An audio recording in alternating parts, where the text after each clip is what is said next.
Vamos começar pela CPI, né? A CPI do vírus. Ontem, o presidente para a América Latina da Pfizer esclareceu as coisas normalmente, né? Embora os interrogadores tentassem pôr nas perguntas já as respostas, mas ele deu as respostas não induzido pelos interrogadores.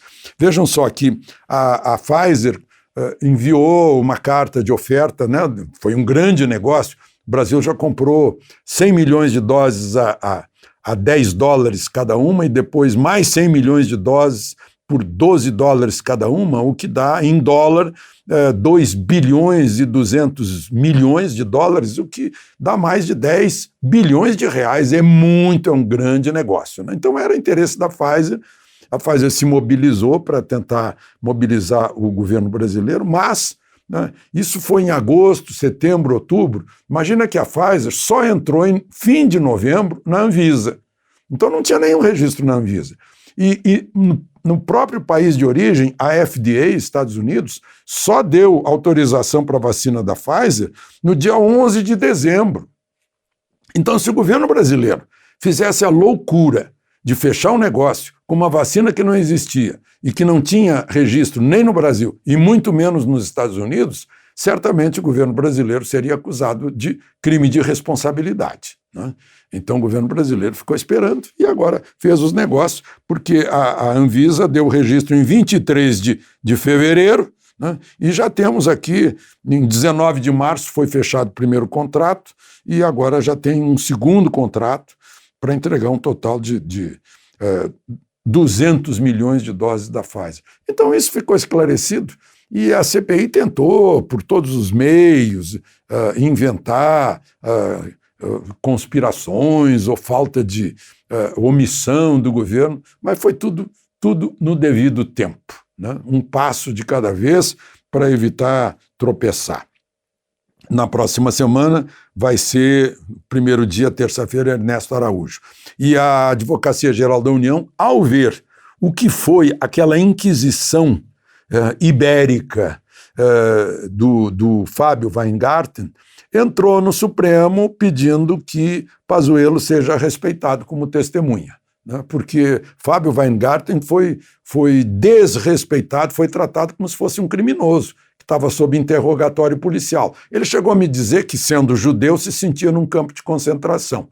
Eu corrigi e disse, olha, tá mais é para a Inquisição medieval, em que o Torquemada exige que a pessoa dê a resposta que ele quer ouvir, porque se não der, chama o depoente de mentiroso e o ameaça com a fogueira da prisão, né? Aliás, ele ficou praticamente preso, porque aos gritos disseram que ele não saísse de lá, ficasse num quartinho, né, enquanto os senadores foram fazer um lanche. Uma coisa assim E diante desse tratamento, o advogado-geral da União resolveu entrar com uma medida de proteção, né, com base na Constituição, que ninguém é obrigado a criar prova para se incriminar. E Pazuello está respondendo a uma investigação no caso de Manaus, da falta de oxigênio. Então isso podia atrapalhar. Essa é a alegação da AGU do governo brasileiro.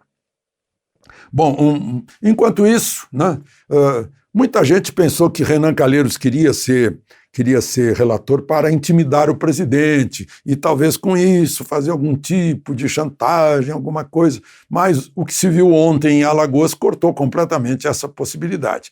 O presidente foi lá para inaugurar uma etapa de um